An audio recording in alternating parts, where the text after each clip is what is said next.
Hey guys, it's Troy. Welcome to my frustration of the week. This box. I've been waiting on it all week. I placed an order last week from Goulet Pens, and they ship priority mail. My priority mail is not such a big priority with the US Postal Service. So, anything I say here is not a complaint whatsoever with Goulet Pens. They fulfilled their end.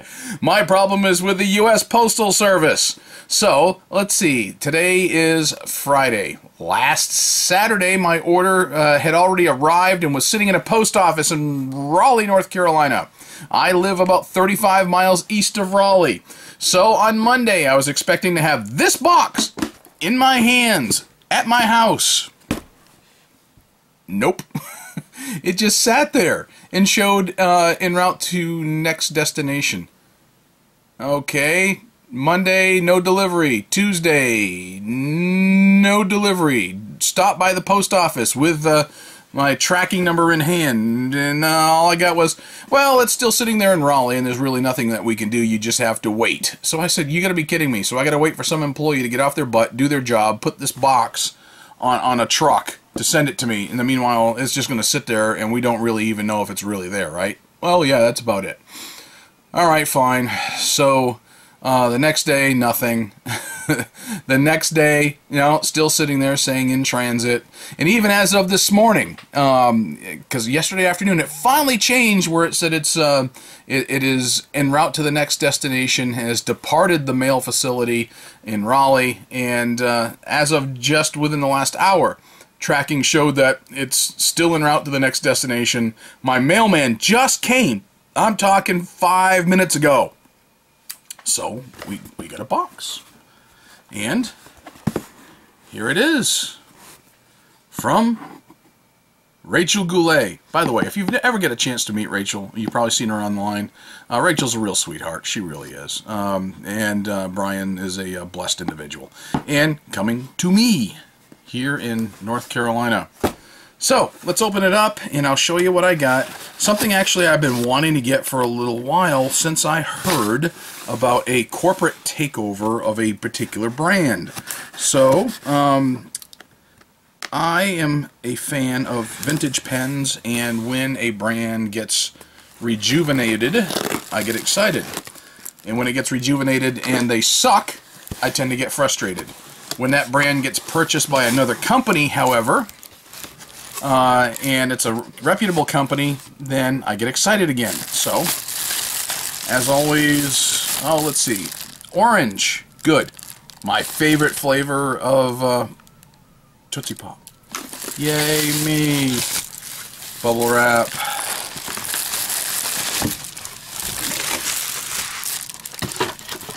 And let's pull some stuff out of the box. So now I've got an empty box. Chuck the box. Alright, as always, let's see. We got a card.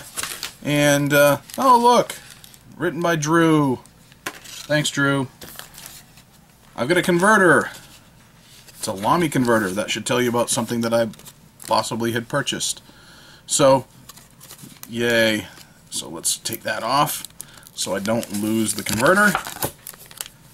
Another card set aside. Packing slip. And what you're going to see is actually, it's a fairly long packing slip. Why? Because Goulet Pens was having a clearance on some stuff, some closeouts on ink samples. Not that I really needed ink samples, but when you start to see stuff for 65 cents per vial of ink, 75 cents, 85 cents I'm seeing here on this packing slip, yeah, you kind of do it. And then I'll show you a couple other things as to why I bought what I want. So let's see about getting all this off the. All right, bubble wrap gone. All right, you saw that I had a converter. It was a Lamy converter. I went ahead and on closeout. Not that I really needed one, but I got a black Lamy Safari, and I bought this one probably for giveaway. So I probably will not be keeping this. I bought it so I could put it in the hands of somebody else. Not that I had anybody in mind. I just went ahead and So I got a Lamy Safari for giveaway. Platinum Preppies. This is a Platinum Preppy in a marker. And I already have a Platinum Preppy marker that I always keep here on my desk. But this one was in brown. Not that I'm going to keep brown ink in it. I may put, you know, a platinum black cartridge in it. I don't know. But, you know, it was dirt cheap. I mean, they were clearing this out. I mean, I can understand. Nobody really wants brown. But these little Preppy markers are not so bad. I went ahead, I mean, it was like $2.50. So for $2.50, I went ahead and got essentially, which is kind of like a Sharpie, and you can fill it with fountain pen ink. So if you haven't tried one of those, you know, $2.50, yeah, why not? So, ink samples, I mean, 65 cents a pop. I got some blues, some purples, some blacks,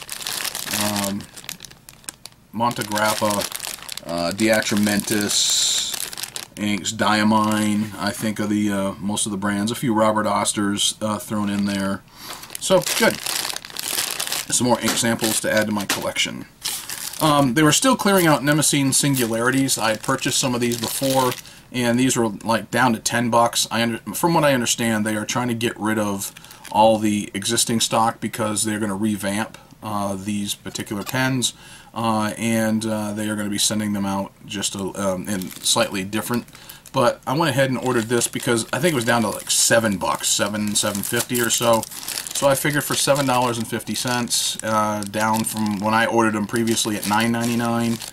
All right, I'll go ahead and get one more. I could have bought a bunch more for giveaway, and they were not for me in particular. I did not purchase them for myself. I did buy them exclusively for giveaway. So, let's see, another bottle of Monteverde ink, and the only reason I got this is because it came with a pen. I've been looking at different black inks. I already got several black inks that I really like, but this is Midnight Black, and it came free with the purchase of this right here. So let's go ahead and open it up. This is a pen that I thought about getting when it first hit the market, and I balked at it. If you like Stipula Passaporto, it's got a medium nib on it, and these came out originally like $40 when they hit the market. And I thought about doing it, but I was like, yeah, I don't know. Do I want another pen? I'm not a big fan of small pens. You know, I mean, look how tiny this thing is. To me, that was not worth like $40 or so. It just wasn't. I decided I wasn't going to go get it. But what I did do, though, is I went ahead and when I saw this on clearance, they were trying to get rid of it, I paid like $29 for it. I said, all right, for $29, I'll give it a try. So this is my first time actually touching one. Quite honestly, you never realize exactly how small it is, even when they give the dimensions.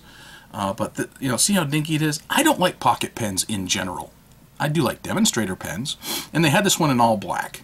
I figured it would be more fun to get it in a demonstrator model. So this is my first time actually touching one. And, you know, is it something that I want to take with me? I don't know. It does have okay, this one does have a screw cap. So it does have some thread. I did notice that. So I figured, let's see if it posts and it screws on. Let's see if I could deal with it. Yeah, if it's posted, yeah, I could probably deal with that. It's very different. And like I said, it's obviously a pocket pen. You know, kind of a cute little thing, more of a novelty thing to me. Well, I'll let you know what I think about it once I get a chance to ink it up, play with it, and use it.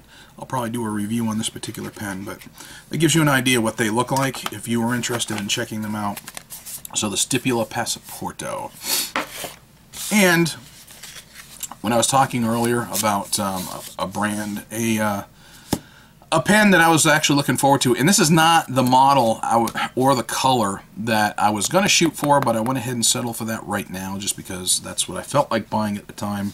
It's what I decided to afford, not what I could actually afford, because I can afford, you know, the more expensive ones.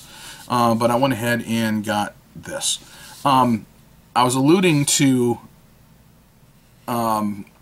Esterbrook when I was talking about a brand that has been revived. Esterbrook came out in was real popular American brand in the 1940s into the 1950s. I've got a bunch of them. They're great pens if you ever want to try something for the idea of going vintage and something that you can play with, learn on, and cut your teeth on, swap out nibs, fill with as a lever filler. I keep one on my desk at all times. There's one right here just on the back side of this camera, that a desk set I always have on my desk. And so a while ago, they had a guy who had reinvigorated the name Esterbrook. And I got to be honest with you, the Esterbrooks I tried sucked. I've got one I wasted a lot of money on, and about the same price as what I paid for this. And I hate it. I mean, hate is not a strong enough word for it, I guess. And then when I saw that Kenro had purchased that brand, I said, maybe, hopefully, Kenro will do something quality with it. And I've seen other people have been really wanting to get the SD. I just haven't done it because I had other pens that were on the way, and I'd spent a lot of money as it was. And I said, nah, do I want to spend a couple $100 on an SD right now? I said, nah, I don't know. Well, they came out with a Phaeton, the Phaeton, the 300R, and that's what this is. I got it in midnight black. I didn't want it in midnight black. They had a blue one that I really, really wanted, and I liked it, the look of it a whole lot better, but they did not have it in stock. It's like, really? Alright, well, I'll settle for the black. So, Esterbrook, established 1858, reborn 2018. So, that's what she looks like. It looks like. I'll be honest with you. I thought, let's see if there's anything else, if there's anything under the pad. No. What I had really hoped would happen is they would even reinvent the name with a lever. That would have been cool, because I think lever fillers, if you're going to reinvigorate something, then that would have been cool. But you've got the semi-hooded nib here, and let's go ahead and pull it apart. You do have, and this is, I haven't played with it, I've only seen it online, so I'm assuming this is a push-pull. Yep, there you go. So it's going to be a push-pull ink converter that's built into it. So I will go ahead and I will try to fill this thing up, and I will play with it, and I will see if I like it. And one of the reasons why, with a Stipula Passaporto that came with a free bottle of ink, I mean, even at 30 bucks, I wouldn't have bought it at 30 bucks if it didn't come with a free bottle of ink. So, you know, since it came with a free bottle of ink that was like a $16 bottle anyway, I figured, all right, I'll do that. And then, since I was ordering this pen anyway, and I was looking to put a black ink to it, I said, let's get a black ink. I'll put it in this. Since this is ending up being in black and not in the blue that I had wanted, we'll see how that goes. So, alright guys, that's my pen mail for today, my unboxing. You're seeing stuff for the first time just like I am. This is, you know, you saw me open the box. This is it. This is all the stuff I'm seeing for the very first time. So, two pens, Stipula Passaporto and an Esterbrook, and other pens were, you know, the clearance on the Nemosine Singularity, Lamy marker, ink samples, and a bottle of ink. And, of course, a lollipop. Almost a week late, but I got it. Alright, guys, thanks for watching. Bye.